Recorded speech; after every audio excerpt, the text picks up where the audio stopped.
What's up everyone, and today is a video about Underglow. So I just received an updated kit from XKGlow right here, and I have their old lights on my car now.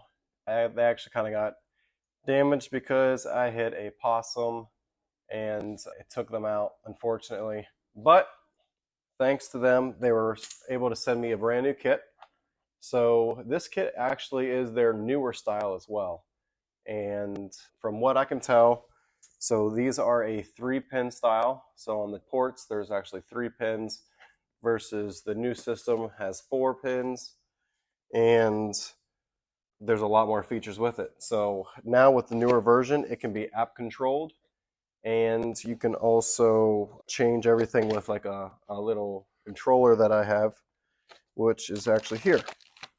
So one issue that I had is, I had a little clicker and I wasn't able to really change the lights like I would like to, and I'd have to go down to switch it on and off because of the way my car's set up. And now with this new setup, I can actually have this little dash inside here that actually mounts it to my dash in the car.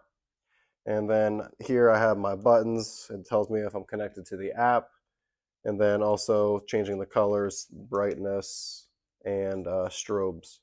So that's really sweet setup that I have here. And then of course you got the power and all the plugs on the back. And I can actually have like a left and a right side according to this. As far as the casing, from the old to the new, it looks very similar. I looked at it, and like the outside it's about the same. Now the LED modules do look different, so I'm assuming it's going to be brighter, which will be great. And some of the electronics on the inside do look different, so you can definitely tell that that's updated on that. So with this kit, this is actually just my undercar kit, and with this I have my 2 sides, or 2 strips for each side, and then my 2 strips for the front and 2 strips from the back. It comes with plenty of wiring, so you don't have to worry about distance. And then you also get these little clips and screws. So I will go ahead and get started and install the kit, and then I'll give you guys an update.